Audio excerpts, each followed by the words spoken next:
absolutely delighted to be here in conversation with the indomitable Lisa VeneKlasen.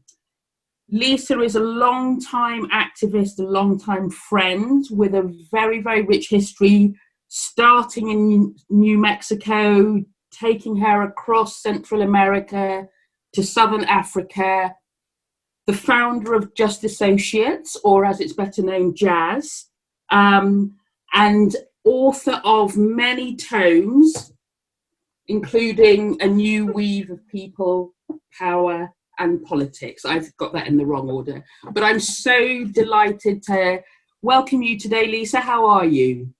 I'm great, and it's so nice to talk to you, Pontso. See you. Good. Well, we really think that you are such a fantastic person to talk to, because not only because of your record and all the work that you've done, but because at this particular moment in history, there's so much happening in the world. And you've been very instrumental in sharing your learnings on collective action and movement. And so what are some of the thoughts that you have on movements at this moment in time, your observations, your experience, the things that you think are going well, things that you might perhaps do slightly differently? So, I never imagined that movements and movement building would be so in.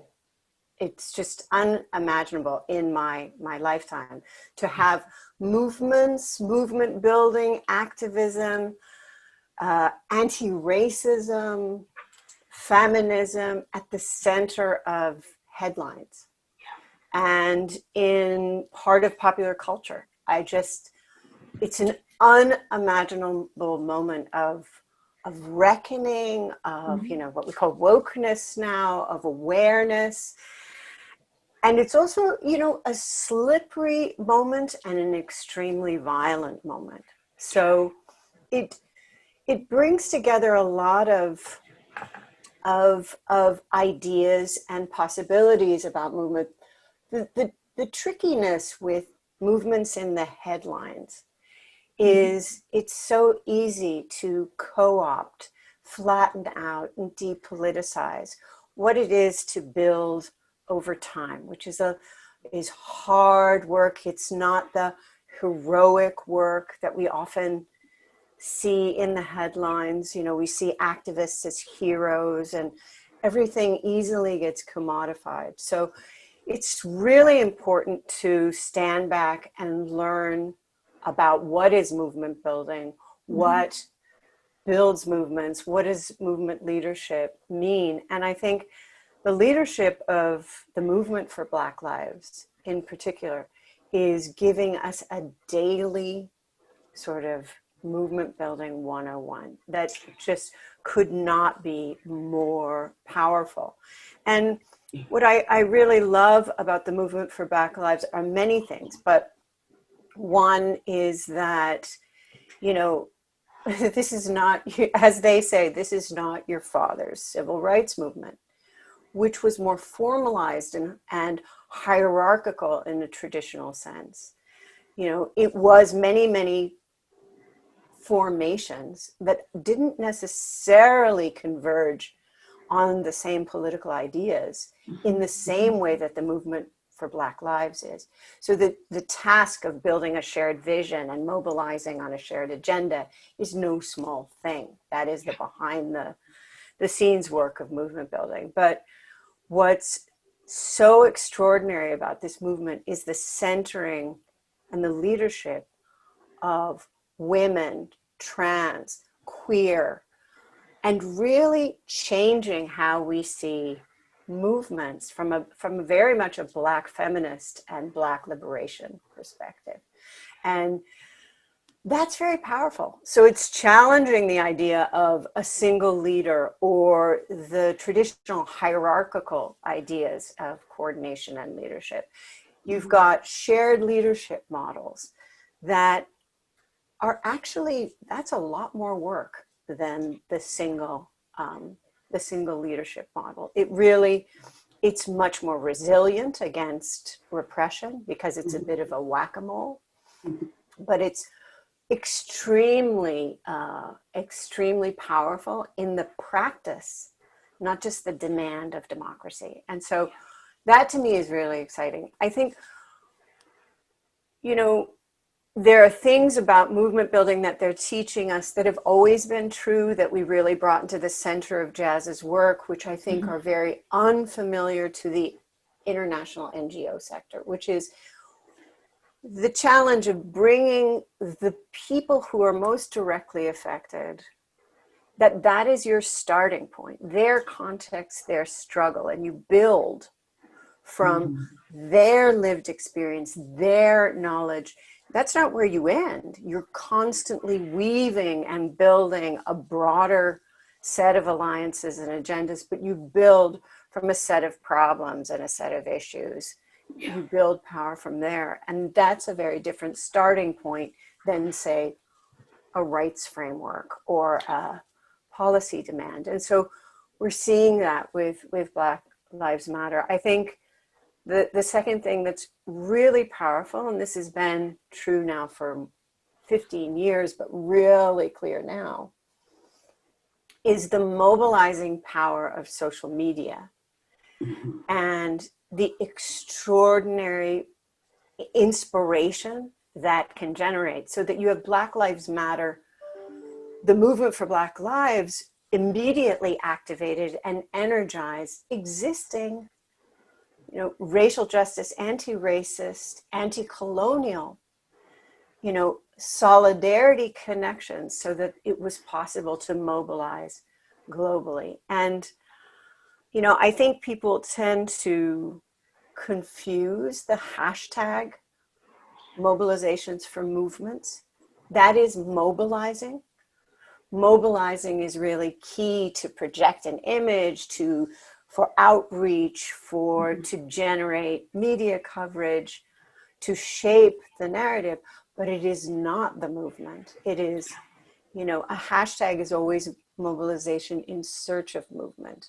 And the hard work is the behind the scenes movement building, which I think is really, we're seeing now, and we're seeing decades of work that preceded this moment coming to the fore, which is why it's possible to have a legislative agenda to immediately, the Breathe Act and defund the police. Yeah. I think what gets less play is what we're seeing so powerfully in this moment, which is the coercive, violent state represented by the images of militarized police and armed white supremacists against, a feminist, a Black feminist organizing model and leadership model that is building a multiracial agenda for the future, that centers race, but it centers so much more. And those are the two sort of battling narratives and sort of futures that we're seeing at play in the US. Yeah, I mean, it's interesting what you were saying about sort of what you've just said about the this, let's call it intersect, this quite violent intersect between a very militarized state response and a multi-group civilian response. But I'm also really interested in what you were saying about how this moment and movements as they currently are and as they are developing are very much based on decades of previous work. And just thinking about your own experience, we've had a few years in the trenches, as it were, but from, when you think about your experience across different geographies and across, sort of different groups, what are some of the things that you see were very much the philosophy and the principles from the early days and how they are, sort of showing up and manifesting in today's movements. And also, I guess, also what are some of the differences, not with, sort of, we know around social media, but what are some of the things that perhaps have been learnt from what went before? Yeah, I think, the mobilizing power of a very visceral injustice is so central to movement building, to shape that into a shared grievance that can be understood by not just by the people who are directly affected by it, but by many others. And I think, this is a moment when we're seeing in the US how truly broken all of our political, economic, and social systems are, and how race is a critical factor of that, and so is gender. And I think it immediately, with the killing of George Floyd on camera, I mean, that's a very different possibility for a movement to be able to use cell phone technology to project an image that immediately taps into an energy that wouldn't exist in a different moment. It's people weren't distracted. And I think a lot of people have written about that. But I think that idea of building alliances around a core grievance that is increasingly articulated, and here's where the movement for Black Lives was immediately able to shape and frame the message because of the previous deep political education and political analysis work. And that's the part that's often invisible in movements. The political education and the political analysis part is a continuous way that you build shared principles and shared vision, and you're able to work quickly. You also didn't see behind the scenes all the many years of trust building and relationships, which is really what holds movements together, particularly in difficult times when power comes at you to divide you, to delegitimize leaders, to create misinformation that creates splits. So I think that is age old. I think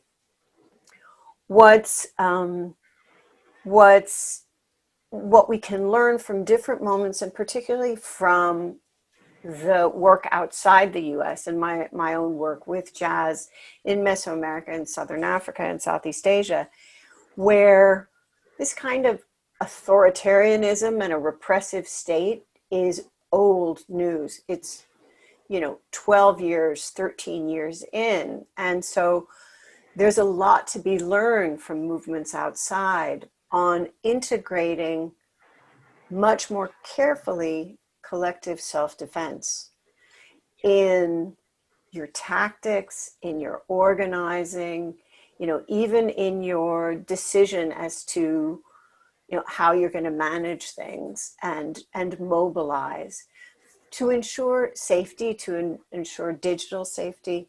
These are things that are newer and bigger problems for movements. I mean, you could see it with all the experiences of Hong Kong.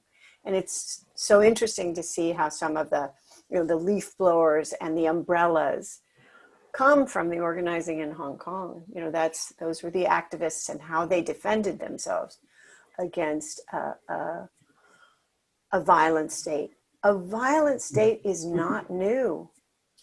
My own work started in an era of revolutions and anti-imperialist, anti-colonial organizing. And the focus of my work was really Central America, and in particular, the work in Nicaragua, El Salvador, and Guatemala, where liberation struggles were being waged, and a whole human rights network built around that faced enormous repression. And so the strategies of safe houses and pseudonyms and not knowing who communicated with whom. Some of those strategies are really, really important to bring into the current moment. I think one of the sort of complex things that we don't talk about enough is the very is social media and the digital potential. I mean, the cell phone has been a game changer in exposing injustice to people that didn't see it or know it. You know, Black people in America have known this for generations. It's white middle class, white upper class liberals didn't realize the extent or the nature of it until they saw those 8 minutes and 46 seconds, and then continue to see it almost daily with cell phone footage. At the same time, it creates a lot of energy that is hard to coordinate. So you have organically grown organizing that wants to be part of your movement, but doesn't have the political education, isn't part of the organizing structure, may not understand the principles, so acts in a very, very different way. I mean, I found it so interesting. We joined the Black Lives Matter protests in DC around what is now called Black Lives Matter Plaza. And it was amazing to me to see one group of protesters coming this way, another group coming that way, another going another way, and realize that this was really like pop-up mobilizations, hoping to attach themselves to a larger movement, and how extraordinarily important and possible that is, and how hard it is to manage. You know, it's a really interesting dilemma, not to mention the fact that the tools we're using, you know, belong to people who are trading all our privacy to the highest bidder. You know, it's really a contradictory, kind of crazy set of dilemmas as an organizer. Yeah, but it's interesting what you were saying about all these different groups sort of coming to the same, let's say, physical space, to use the example of the Black Lives Matter Plaza that you mentioned, but also, you know, sort of, you know, thinking about previous examples where different, let's say, seemingly contrasting groups have found a common cause and coalesced around that. You know, and there are examples, you know, when we think about, say, the anti-apartheid movement, there were very many different voices, but are there more recent ones that you can think about that brought together people who you kind of thinking, hang on a minute, I wouldn't have expected that alliance, but those very contrasting, let's say, initial approaches actually bring a strange sort of dynamic that can both be really effective can be also quite destructive to those central messages. Yeah, I mean, it is exactly what you want. You want to have broad alliances between different groupings and different sectors. You want clergy and nuns alongside feminists. Yeah. You want small business leaders alongside trade unionists. You want white folks alongside Black folks. You want multiracial, you want multisectoral. We're aiming to build and mobilize this power to be able to make change and move the narrative and change how people think and change society and, you know, change policies. And in the context of the US, you know, this election, which is going to take such a high level of mobilization to overcome the voter suppression that will roll out, particularly in key states. And so you always want that. And at the same time, you know, there are so what are the critical common agreements that drive you forward is something that's always negotiated and always, It's the invisible hard work behind the scenes of movement building, where there are places of disagreement that you put aside to be able to move an agenda forward in a particular moment. What I'm excited about the moment now is, in the past, you know, movements traded away, like the women question. Once we have power, then we'll deal with the women question. That's a classic of, you know, the ANC. That's a classic of the movements in Zimbabwe, classic Sandinistas, classic FMLN. You know, that's and this is a movement that is saying, you know, this is a moment with Movement for Black Lives, where that's a non-negotiable. Mm-hmm. A feminist, anti-racist perspective means that we are all in hard work of learning and unlearning this internalized oppression, that it is, you know, just because you're a woman doesn't make you a feminist. Just because you're a Black person doesn't make you an anti-racist. As we all know, it's deep work of consciousness, which I think is really exciting to me. That is feminist, and really centering a feminist approach to broad movement building, which is the work we did at Jazz, which we called feminist movement building, mm-hmm. which is building broad sectors around shared grievances with feminist principles that insist that what happens in private and what happens in your organizing is as important as your demands and your public persona, that you are always practicing radical democracy, including the deep work of consciousness raising, even as you're mobilizing and pushing for change. Yeah. That is exciting to me.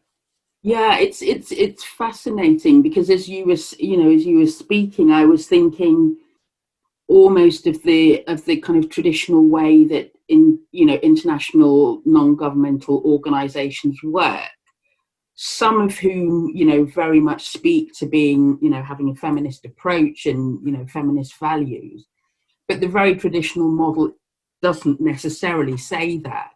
No. And almost thinking how without being absolutely having a deep understanding of the politics with a small p, almost how their work, how work that is very traditional from an international development perspective can really hope to achieve the kind of, change that is about consciousness raising. It's about, communities really understanding their value, their power, not that they don't, but that, to what extent do the traditional development approaches understand that and support that? Or is it at odds with an approach which is sort of very, arguably, developed on a very neo-colonial framework of we as organisations in the geopolitical north have access to funds and we see our expertise as being required, so we'll give it and we will work with you in a set way.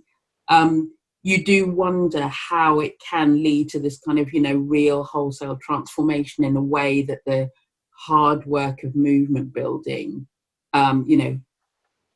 goes about things. Yeah, it is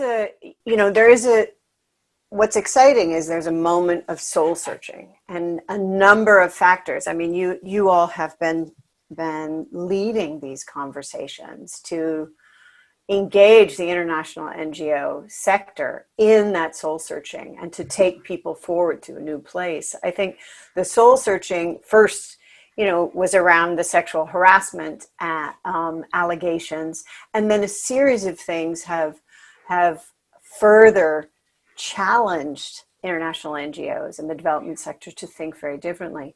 The interesting thing is that, you know, when I was a organizer, and particularly I worked with the Sandinista government directly in the early years of the revolution, there were people from international NGOs, you know, like Oxfam, that were working in support of those struggles, you know, bringing in cash strapped to their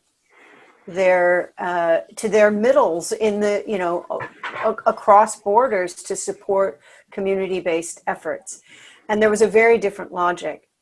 Between that time and the present, a lot has changed. And I think it's really going to take unlearning and unraveling the very logic that has been hardwired in the NGO sector. There is a really critical role for NGOs of all kinds, small, large, and you know, you can't homogenize, in movements. Really critical role for formal, you know, for formations as well as looser kinds of groups. And so it's not that they don't have a role. The issue is perceiving, as you said, Pontso, perceiving the expertise to be delivered rather than understanding that contexts and people close to struggles and facing those issues are really on the front lines of those battles around inequality and injustice, and that their perception, their solutions have to be central to the overall agenda. And they have to be the starting point. So the question becomes, what role can we play? Not what role can you play in our agenda? It's a very different, you know, to land as CARE or Oxfam in Malawi and say, well, how, you know, what role can you communities play in the delivery of our agenda on healthcare? No, no. It's a different starting point, which is really, really, really important. It's acknowledging that lived experience is so fundamental to the knowledge base of any change process. And that, you know, it's the old school popular educator in me, which is, it is enabling people to have the space and time to recognize the shared problems and understand the systems, not the policies, the systems that shape them. So that's the other thing in the NGO sector, that, you know, its work has been so driven by funding from governments primarily that follow legal frameworks and institutional frameworks that are state-centric, when actually to really stand back and understand the roots of problems and develop solutions requires a systemic analysis. That it requires looking at capitalism, patriarchy, white supremacy, colonialism, you know, in a much broader way, and looking then at how power is operating within those systems and how it's taking shape around the lives of people and around specific injustices. And that hasn't been, even really, really smart Ingos, that hasn't been at the center of the work. And what's interesting is, you know, so much is driven by the resources and the funding, that you see NGOs saying, okay, now we're feminist. Oh, okay, now we're anti-racist. There's something that even very good people, very smart people and smart institutions suddenly think, because they don't really recognize the limits of their power and legitimacy at this moment. They don't really think, humbly speaking, maybe I shouldn't put that tagline onto my mission as a performance thing, unless I commit specific actions related to it. You know, if you're going to be feminist, then how much of your money is going to go to women and queer activism, that is really gender centered and really feminist in its work? If you're going to be anti-racist, how much of your money is going to shift to Black-led organizations? And so I think logics have to be broken, unlearned, and to really balance accountability to a broader purpose as opposed to accountability to the money. How do you balance those two things? Because you've got to do both. Yeah. But just going back to what you were saying about power, because I think as a word, I think if you ask four people what their interpretation of it would be, you would get four very different explanations. So you've done a huge amount of work, and you're often cited for your framing around power. So can you just share with us a little bit about how you define power? So that A New Weave, as the book A New Weave, is really the culmination of maybe 15 years of organizing work in Central America, in Southern Africa, a little bit in Southeast Asia, and also US, bringing together a lot of different ideas and experiences around understanding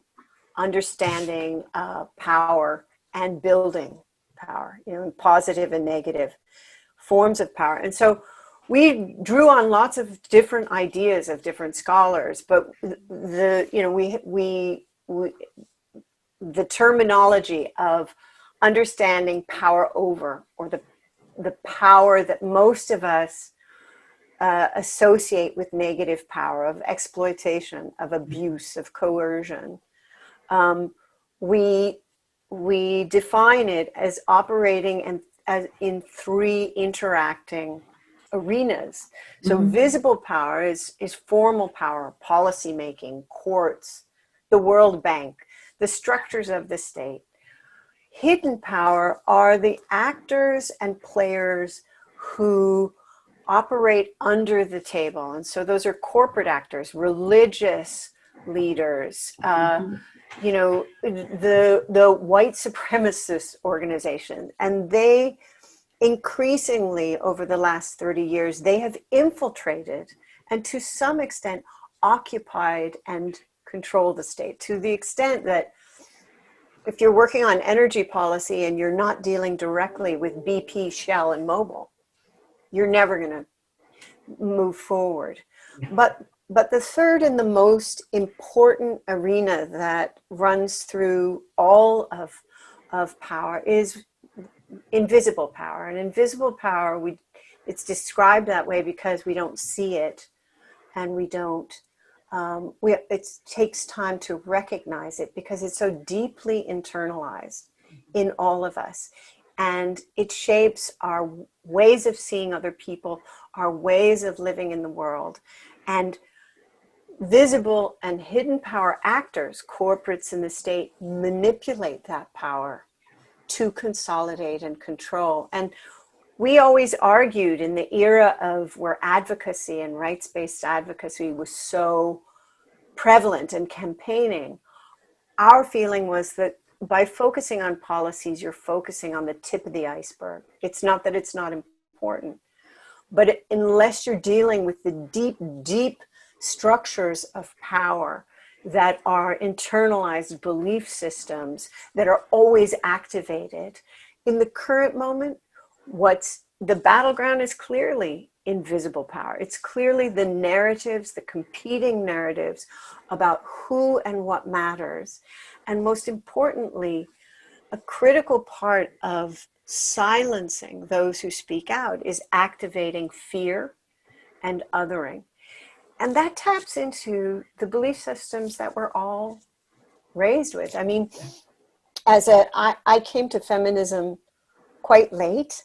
I was, more of a Marxist, I focused on class in my early organizing. And, it's the discovery of the internalized shame that you are inadequate, which is you know, a lot of Black consciousness thinking and Black liberation work has also deepened, and Black feminists have done so much important work that really, really intersects with the deep work of feminists on that, as my friend, my Brazilian friend Atila Roque says, the inner authoritarian in all of us that is activated easily and that plays out in organizations, that always feels threatened, that undermines our capacity to come to shared leadership and shared power that's so critical.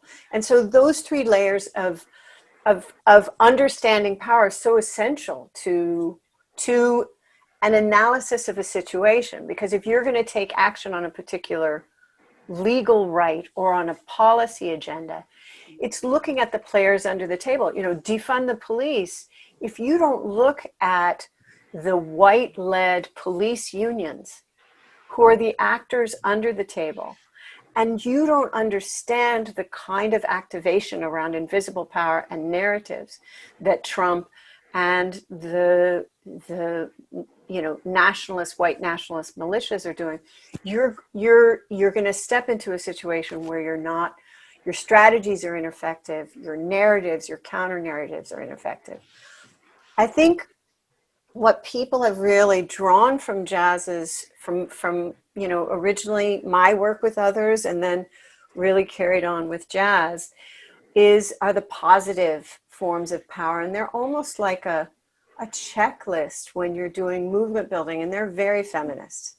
They come from very feminist popular education perspective, and it's 4 kinds of power. And power with is the obvious, it's the building of unity around a shared problem and shared injustice that helps us learn and see each other as part of an interlocking system, and helps us see that I'm not free till you're free. That is so essential to power with. The idea of solidarity, the idea of mutual interdependence. So that's a really critical part of movement building. Power within is often the power that's overlooked. That's it's the feeling of empathy, the feeling of being able to listen, the feeling that I'm part of something that I value, that it's that I'm part of something greater, that my voice matters, my issues matter. And then power 2, which is just the basic idea of the possibility of taking any action, even if the action is no. And that power 2 and power within are essentially interlocked with power with, because alone they lead to hero shit, and they lead to all kinds of challenges in movements. And then the 4th kind of positive power that we're building is power 4. What are we building? Is it for 15, 20 years, the dominance of advocacy and campaigning reduced the power 4 to policy gains, and which really splintered us, really isolated social justice activists, including from movements, NGOs from movements. And so a broader vision of change, what does transformation look like? And what does that mean agenda item by agenda item, is so key to movements, and constantly refreshing that. And the deep political education that keeps people moving and learning. So those are there's one, this is a very long answer, but there's another framework that we, in A New Weave, that we haven't talked about as much I haven't talked about as much in the external work that I've done in the last 15 years. But it's the concept of each of us as having, and our relationship to ourselves, and how power operates in the public, private, and intimate sphere in contradictory ways. And that, I think, is those are concepts that I think would be very important now as people struggle to find common ground, because our public selves, and you can think of this in your own life, you know, I may seem powerful, you know, as the head of jazz, as this, that I may seem empowered and powerful and bold. And yet you might look at my private life and see a lot of compromises that I was making, or I've made to be able to keep families together, because it's really important for me to have a sense of belonging. And then at the intimate level, my sense of my relationship to myself and whether I care for my health, the basic notion of self-care and healing. And we are all operating in very contradictory ways at any given moment. And we see that playing out in our organizations and movements in ways that create lots of conflict. And we all, you know, and they don't allow for forgiveness, that we're so messy and human. So I think increasingly those concepts of power, which really come from my original feminist mentor, who is a Nicaraguan, Malena de Montes, is for really important for us to bring out in the conversations and the contradictions between ourselves, our public, our private lives. I think it's interesting that you know, when you speak about, you know, that framing, it's very much, it felt like it was very much grounded in movements. Yeah. And I think it's interesting that somehow that isn't necessarily the framing that very structured non-governmental or civil society organizations, you know, use themselves. But they're often using the language of empowerment and freedom and growth and development. And it's an odd one, because you would have assumed that, you know, people are whole beings with many different, you know, sort of parts of themselves, the public, the private, the intimate. But somehow, you know, when I think of my own experience going to work in an NGO, you know, I was only ever the public Pontso. And there was never, and I say this partly as a kind of, you know, staff member, but I very much felt it particularly as a Black African staff member in predominantly white organizations, where, you know, it was all about sort of either feeling like you had to conform, which was not my preferred option, or feeling like you were constantly having to raise issues which seemed very basic, about recognition, understanding, you know, diversity, and seeing that as a value rather than seeing difference as a negative. And I think it's interesting just thinking about what you said about movements, that somehow that doesn't seem necessarily to be the way that other types of structures, particularly in the international development field, see, you know, their staff as more than just sit at the desk, deliver these things, and then go home, and we don't need to be hearing about that. So really interesting. Yeah, I think, you know, what feminists, and particularly radical feminists and here, you know, it's really infused by the thinking and work of African feminists, Latin American feminists, Asian feminists, and Black feminists, Latinx feminists. I think when I refer to feminism, that is what I'm referring to. I was never, despite my identity, I was never exposed or involved in feminist organizing in the US. My feminism and my teachers of feminism all came from Zimbabwe, Uganda, Nicaragua, Guatemala, Mexico. And so that is my reference point. I think it's really important to say that, because feminism continues to suffer from the splits and the the disconnects in history around race, class, Mm-hmm. some of those exaggerated to divide us, and many of those extremely real and extremely painful.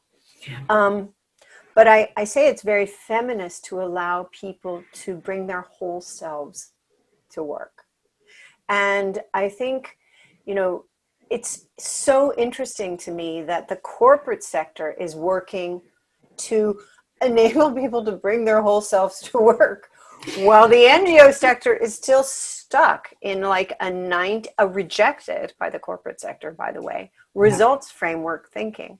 And so, you know, it's the tendency to reduce change to a clean, technical, linear process has, for me, ill-equipped 2 generations of activists, so that the idea of navigating power lightly and understanding that change is always going to build conflict, create conflict, always, and some of that conflict will be violent, and it creates conflict inside us, conflict among us, and conflict with, eventually, with people whose interests are shaken by our changing the status quo.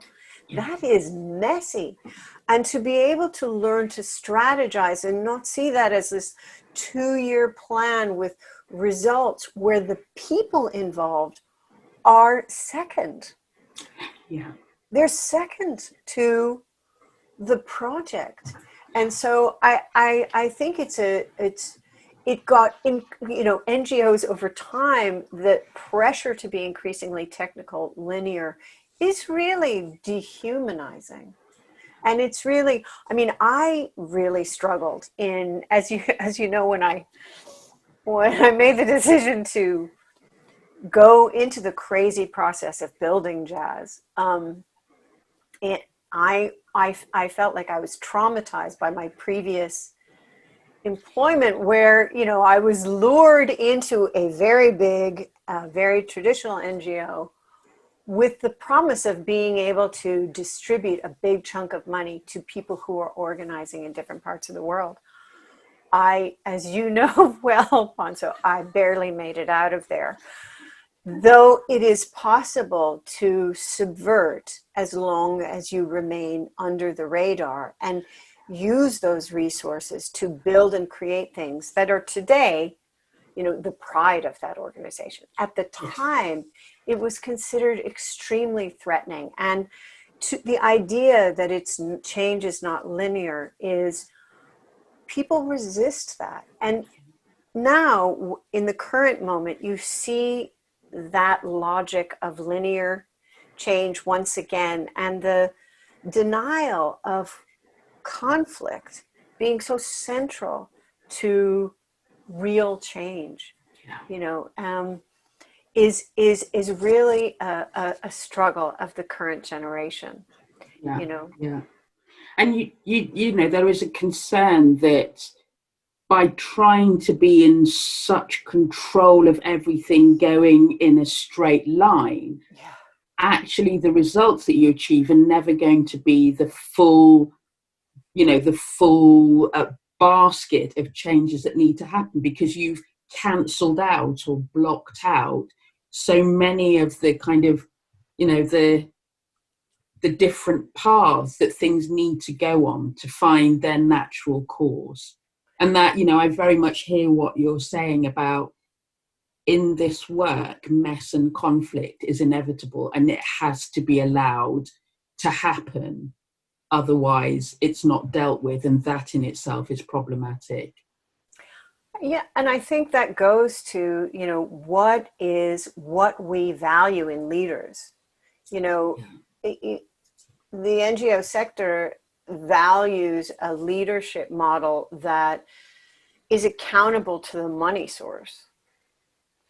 And so it's shifting that model that mobilizes human capital and other resources to serve that source and generate more. You know, leadership is leadership for social change and movement leadership is very different. It requires many diverse kinds of people and skills. And I think one of the things I'm really proud of in jazz is that, and it's partly because I and others in jazz have a comfort with a nonlinear mess and can hold and move it forward when it's ready to go, can hold and move it forward together very quickly. And so when you think of, what does it take to build an organization that is in 3 regions of the world, in 20 countries, that has the depth that jazz has, in more than 10 countries, in a relatively short period of time, 15 years, it is that invitation to bring your whole self to the table, and a high bar for, let's push ourselves to really see what we're good at, work together with others who bring other kinds of skills and the diverse capacities, and being fully present is what creates change fast over time. I think it's a challenge for jazz or an organization as it institutionalizes to hold that dynamic. Yeah. And I think, I'm in conversation with a whole bunch of people who are so brilliant on organizational development, who are constantly pushing me to think about this. But, it's, for me, the tensions in jazz as we institutionalized became, how do you care for the humans in your organization while prioritizing a very, very radical transformative mission that serves the constituencies and movements on the front line. And that is really tricky, because over time, the humans in your organization need more, expect more. They too, we all need a sense of belonging. We're all a little broken. Everybody is, even folks with resources. How do you manage those? And that is the struggle of movements. And how do you create organizations that are lighter in allowing people the permission to be themselves, while also, keeping a really high bar for how we work together? It's not simple. Not simple. And I think that sort of almost, I'm thinking back to that when you were describing the leadership of the Black Lives Matter movement, and it's a shared leadership, and it's not just about, sort of reasons for security or whatever, but something about holding each other and having that support so that you can be your whole self and get the support through the times which are inevitably going to be really, really challenging. I think the things that that make it hard, it's all around, the conflicts are all around power, and they play out around visibility, representation, resources, and who decides. Those are that is age old. That's like from time immemorial.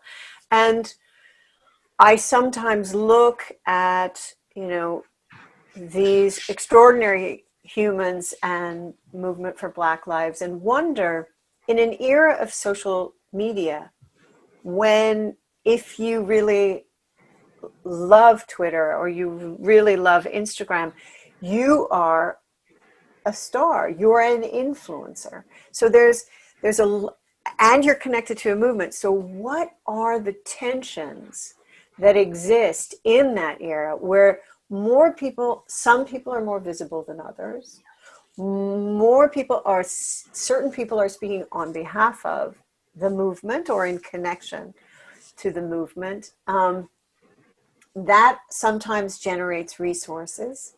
And I like the expression, it's all good.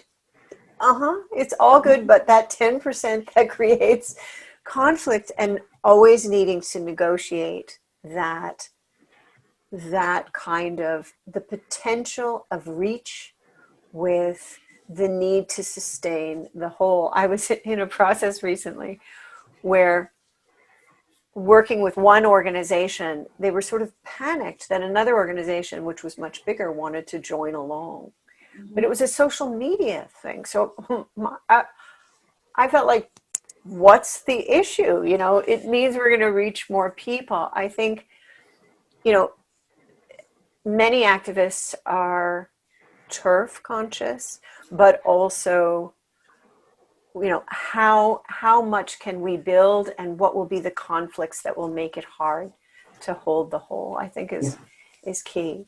Yeah, yeah, and that's a real issue when, you know, sort of NGOs want to join or support or act in solidarity with movements, because, you know, there has been in the past instances of big organisations or even small ones sort of co-opting and taking the credit for the hard slog that movements have been working on for ages. So that tension is completely understandable, and It happens as human reaction. all the time. It Yeah, happens yeah, all the time. Yeah. yeah, yeah. But I mean, I think just thinking, sort of having eaten up a great deal of your time, you know, what you were saying about your own sort of journey and your own where your experience was grounded, being Nicaragua, Uganda, Zimbabwe, and, you know, sort of recognizing that you as a white woman from Washington DC, you know, there's a lot of conversation around allyship, particularly around the Black Lives Matter movement. And, you know, if someone was to ask you what are the three best pieces of advice you can give about being an ally to racial justice movements, what would be your three top pieces of advice?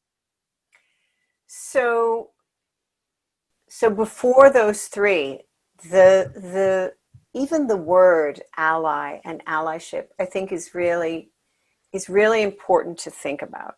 I'm in conversation and collaborating with U.S. social, racial, economic justice groups now, and it's a really interesting word to me that somehow I understand as solidarity. And sometimes I wonder whether the word allyship or ally is confusing. And so it's somehow depoliticized into once again, a static notion that is disconnected from purpose.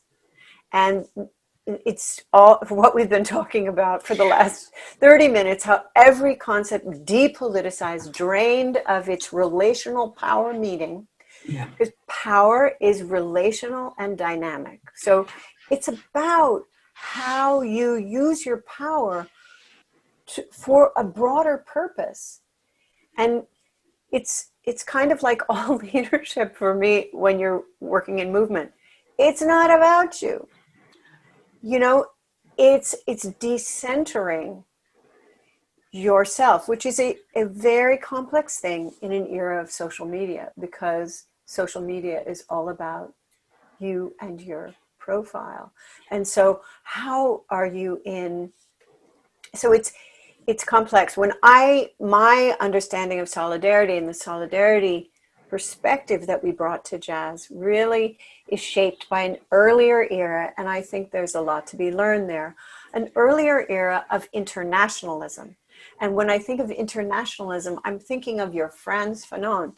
I'm thinking of Che Guevara. I'm thinking of, you know, where sites of conflict were places that lots of people could contribute in different ways, but with an understanding that you are contributing and the people on the front line are shaping the agenda, and that you are also contributing. So I think To be an ally is to be in solidarity with a much bigger systemic view of changing power and understanding your own dynamic privilege.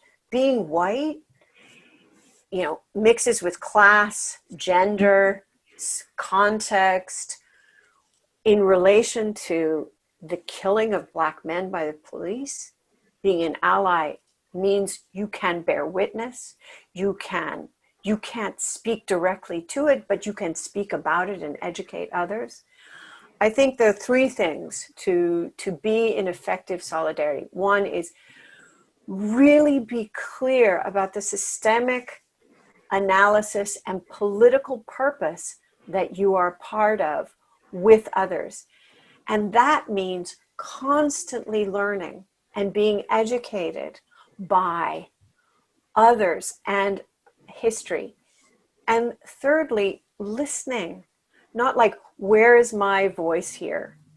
We're all complicated. We all need recognition. We're all, we all want to be part of something and be in a meaningful place. I think to see yourself as, how can I contribute to this particular purpose? What are things I can do in support of this agenda is a very different question than, am I woke enough? So, and again, to be really conscious that the things that create conflict in movement are age old.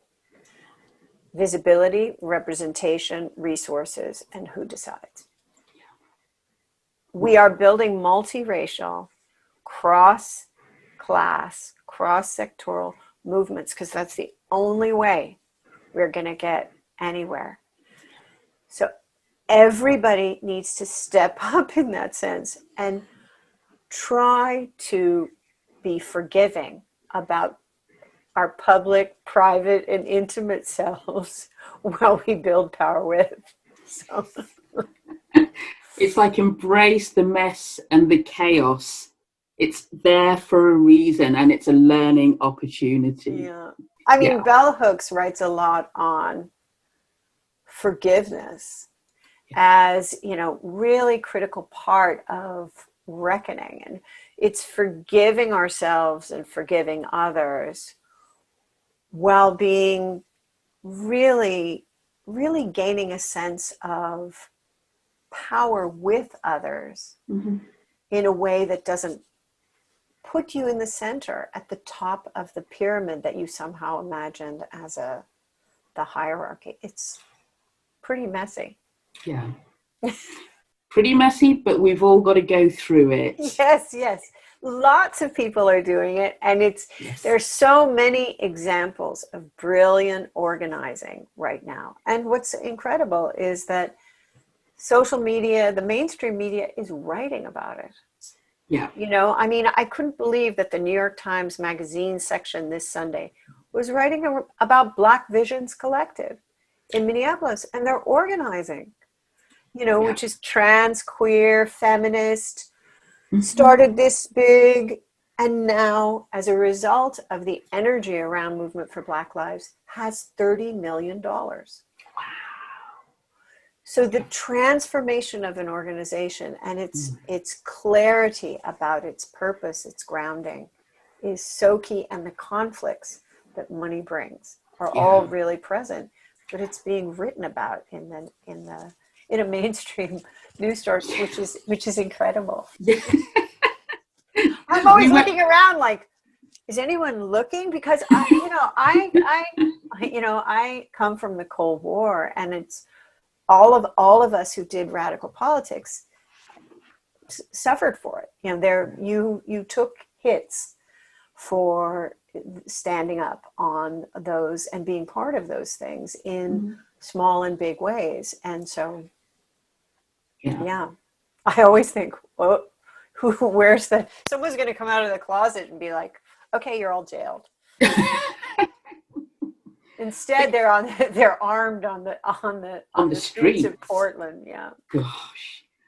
Well, from over here in the UK, thinking very much about our colleagues and comrades in the US, I think we're watching, because I think a lot of some of the things that are playing out in the US in the run up to the election, there are murmurings of those also happening in sort of Western Europe, if not across. So, you know, I think when we talk about solidarity and when we talk about, you know, sort of collective action, it feels like this moment isn't just about, you know, sort of disparate geographies, but very much about a movement. So we will have much, I'm sure, to discuss over the next few months, Lisa, but just wanted to say, as always, it's been absolutely brilliant hearing from your vast experience and your thoughts, and just always absolutely fantastic to have the opportunity and honor to chat with you.